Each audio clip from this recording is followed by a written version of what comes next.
Quand on veut se lancer dans les affaires, est-il préférable de copier une idée qui marche déjà ou alors plutôt de créer une idée originale? Dans cette vidéo, on va voir les pour et les contre de chacune des deux solutions afin que tu saches vers quoi t'orienter si tu es confronté à cette question-là. C'est parti!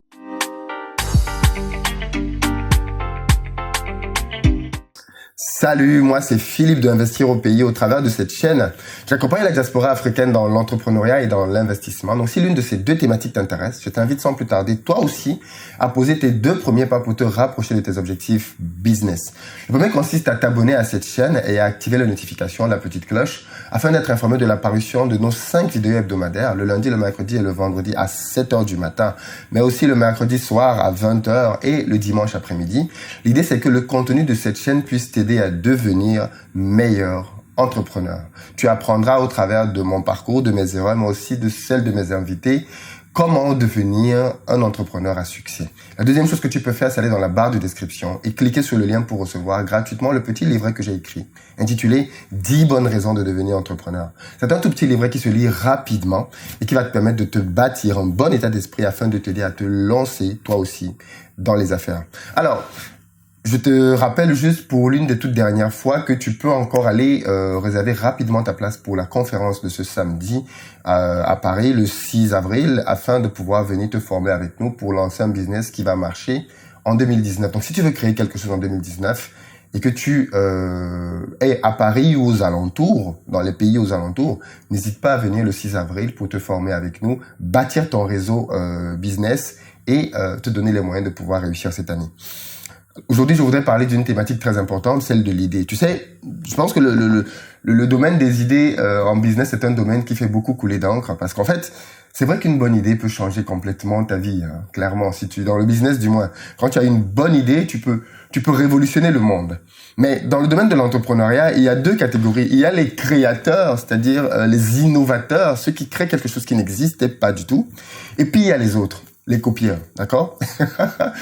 Et je sais que généralement, quand on entend le mot copieur, pour beaucoup d'entre nous, copier a une connotation péjorative. On se dit, ouais, mais non, copier veut dire que quelqu'un d'autre l'a déjà fait avant, et moi, je vais juste venir prendre ce qu'il a déjà fait pour le réchauffer, le retaper, le retoquer et le mettre sur pied. Alors que quand tu es le créateur d'un concept, quand tu es l'innovateur, là, tu vois, ça tape, quoi, ça claque. Tu es le génie, quoi. C'est toi qui as amené ce concept-là sur le marché. Il n'existait pas du tout. C'est vrai que créateur a quand même ce côté génie parce que tu imagines quelque chose, tu l'amènes sur le marché et tu changes même les habitudes des gens, quoi. Tu étais vraiment le boss. Mais ce qu'il faudrait que je te dise par rapport à ça, c'est que seuls 8% des personnes qui créent un système, une idée, quelque chose qui n'existait pas, réussissent derrière à amener ça à réalisation. 8%. C'est très faible, n'est-ce pas? C'est vraiment très faible. Qu'est-ce que ça traduit? Ça traduit le fait que celui qui crée pour la première fois une idée, en fait, est dans une zone extrêmement risquée. Pourquoi est-ce que la zone est extrêmement risquée? Parce que tu vas venir pour amener les gens à changer leurs habitudes. Or, on sait tous que il y a rien de plus difficile que de pousser les gens à changer leurs habitudes. En général, beaucoup de personnes qui ont créé des idées novatrices qui n'existaient pas du tout, qu'est-ce qui s'est passé? Elles ont échoué. Elles ont échoué parce que finalement, quand elles ont amené cette idée sur le marché n'était pas prêt en fait. Les gens n'étaient pas encore prêts à avoir ce type d'habitude-là. Les gens n'étaient pas encore prêts à penser comme ils pensent aujourd'hui. Et on peut bien voir ça avec le domaine d'Internet, d'où la notion de copier. Parce que sur Internet aujourd'hui, tu peux te rendre compte que beaucoup d'acteurs que l'on regarde, YouTube, Facebook, Google et j'en passe, ne sont pas les premiers dans leur domaine. Aujourd'hui, ils sont tellement dominateurs qu'on pense que c'est eux qui ont tout créé, mais en réalité, non.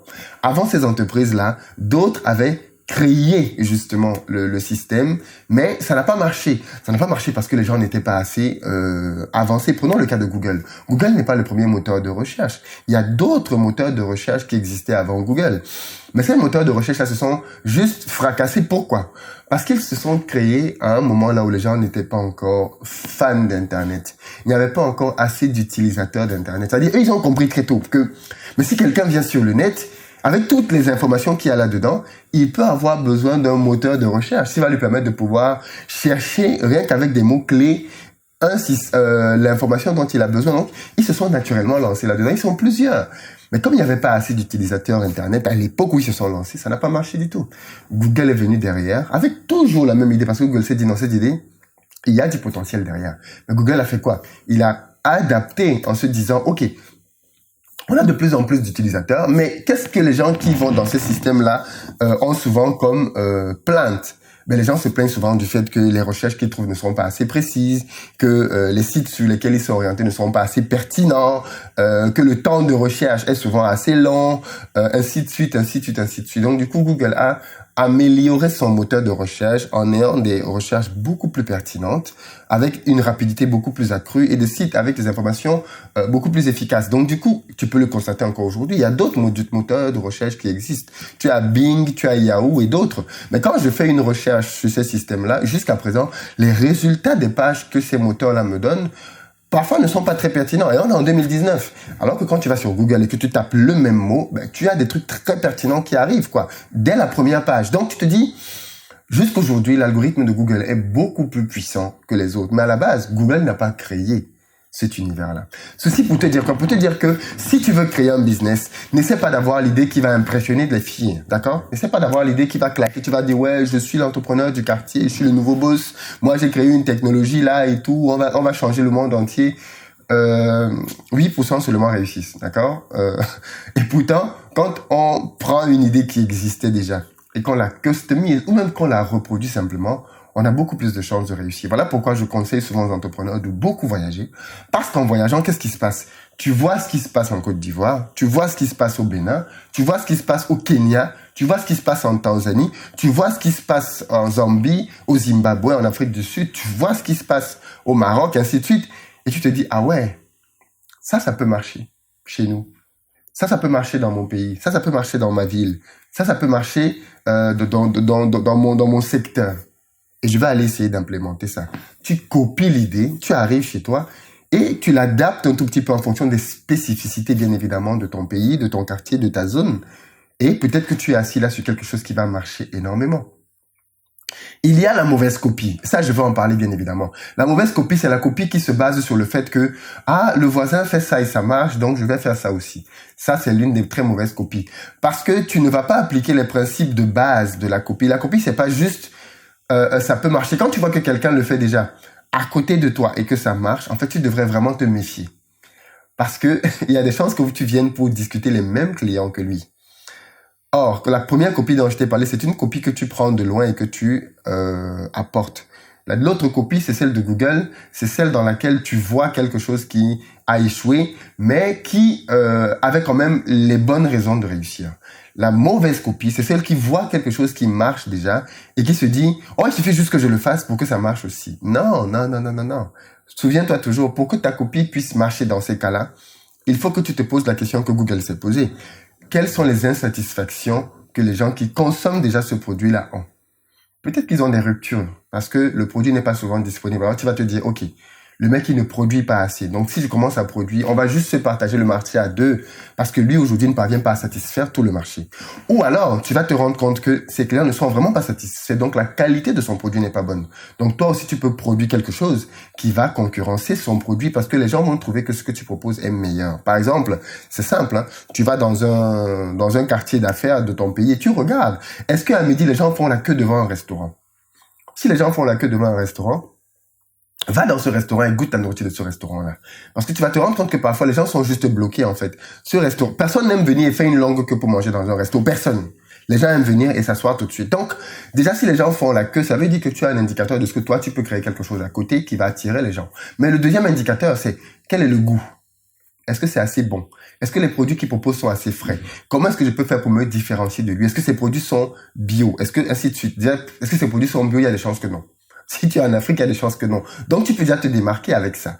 Et toi aussi, créer ta petite boutique à côté, mais apporter la valeur ajoutée de chez moi, vous n'allez pas faire de queue, tout au moins au début. Et ensuite, vous allez avoir des produits frais, vous allez avoir une meilleure cuisine, ou alors vous allez avoir une cuisine complémentaire. Si l'autre, il vous fait la cuisine du Nord, moi, je vous ferai la cuisine du Sud.